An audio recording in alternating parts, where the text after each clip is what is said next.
Good evening, everybody. Next topic is the valence bond theory or resonance theory of the dyes. We already discussed the Wick's theory for explaining the color of a dye.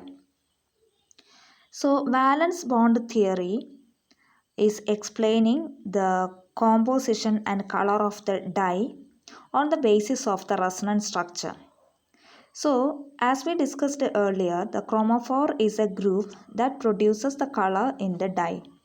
So, according to the valence bond theory, all the chromophore having the pi electrons and they get excited from the lower level to the higher level by the absorption of the radiation quanta in the visible region.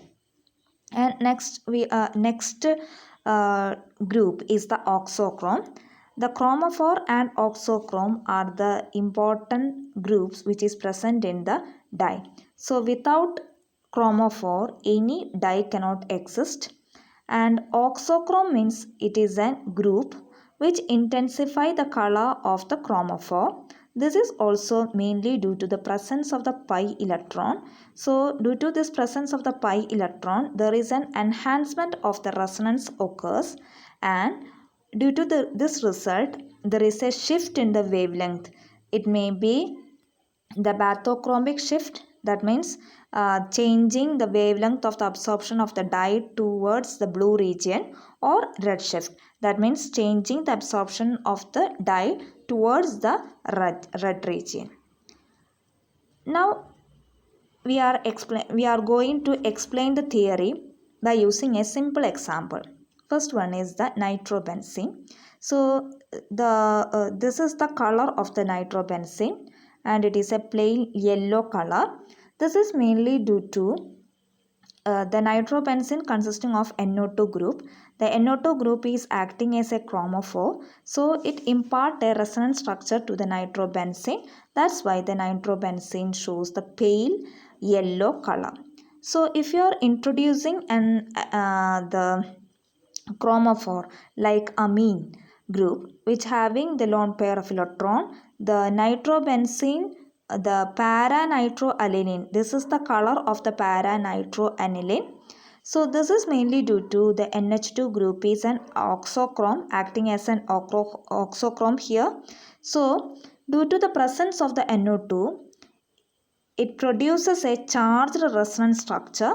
So the absorption is shifted to the longer wavelength region. So it shows the deep yellow color, and actual color is the orange red. Next is the important structure of some of the dye. MARTIUS yellow. This is the structure of the MARTIUS yellow and it is a nitro dye, and it is used in the direct dyeing purpose for the cotton. Direct dyeing purpose means the dye itself dye itself bind with the fiber, and it is used as a biological stain and it is a chemical indicator. Now we are moving into the structure of the MARTIUS dye is very important. Now we are moving into the another dye, that is indigo.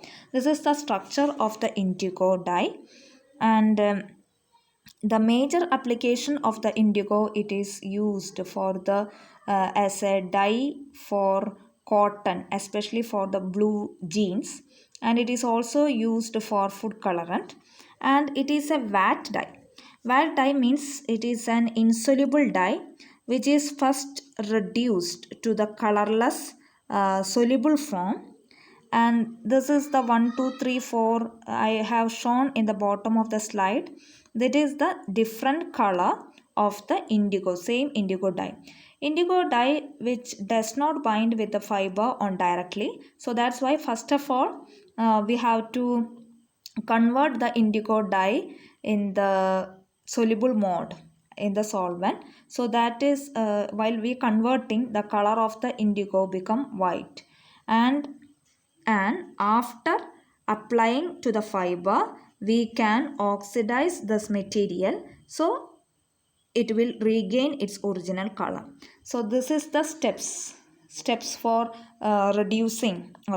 oxidizing the indigo dye which is coated on the fiber or cotton or textile. Next is the alizarin. Alizarin, it is an anthraquinone dye. So here we can see that the middle one is the anthraquinone, and in which we can see that there is a 2-hydroxyl group is present. So the structure is important. The alizarin, the chemical structure is 1,2-dihydroxyanthraquinone. So it is also used as an anthraquinone dye and dye for cotton and wool, and it is also used as a biological stain or pigment in paints and printing ink. It is also used as a test reagent.